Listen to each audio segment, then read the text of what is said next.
बिस्मिल्लाहिर्रहमानिर्रहीम। शहूर न्यूज़ में खुशामदीद। नाज़रीन, भारत की रियासत बिहार का 74 साला वज़ीर आला नीतीश कुमार इस वक्त बड़ी खबरों में है। आप जानते होंगे कि उसने एक मुसलमान औरत के हिजाब पर हाथ डाला।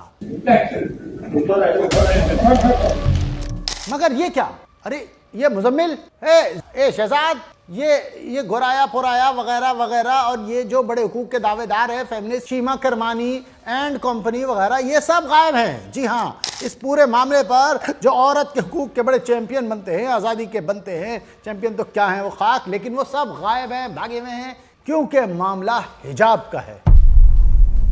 और हिजाब तो इनको और इनके आकाओं के अंदर थरथरी पैदा कर देता है। ये देखें, यूरोप भर में कवानीन बन रहे होते हैं कि हिजाब पर पाबंदी, सर पर कपड़ा रखने पर पाबंदी, तो ये कैसे आएंगे उसके हक में। शाहजेब बेटा, आप तो खवातीन को रेप के बाद के हुकूक समझाने के लिए ड्रामे बनाते हो, आप तो ब्लेस्फेमी के नाम पर लंबे लंबे प्रोग्राम करते हो, आप तो बड़े बड़े ड्रामे बनाते हो। तो कहाँ हो अभी 4 दिन से? सब भागे हुए हो ना। आपके जाली फेमिनिज्म में लड़की अगर कपड़े कम पहने तो आपको सारे हुकूक और आज़ादी याद आ जाते हैं उसको ये हक दिलवाने में।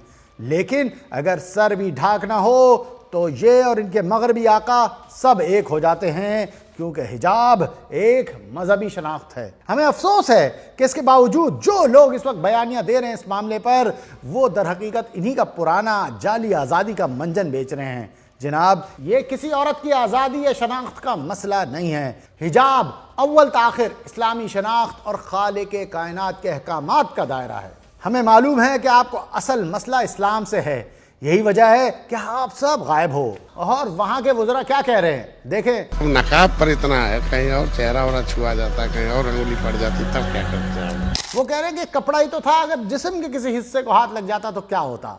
यही नहीं बल्कि वो उसके दिफा में मुख्तलिफ किस्म की बातें कर रहे हैं। लेकिन वहाँ के मुसलमान, बल्कि दुनिया भर के मुसलमान, इस मजहबी मामले को औरत के जेंडर और सिनफी आज़ादी और सिनफी शनाख्त के साथ वाबस्ता करके पेश कर रहे हैं, जो कि न सिर्फ गलत बल्कि इंतहाई तकलीफ दे और नुकसान दे होगा। हिजाब का दायरा इस्लामी माशरत का दायरा है, इस्लामी निज़ाम ज़िंदगी के दायरे में है, तो उसको उसी तरह पेश किया जाए और डट के पेश किया जाए। यही वजह है कि हम बार बार इस्लामी निज़ाम ज़िंदगी का शऊर बेदार करने की कोशिश करते हैं।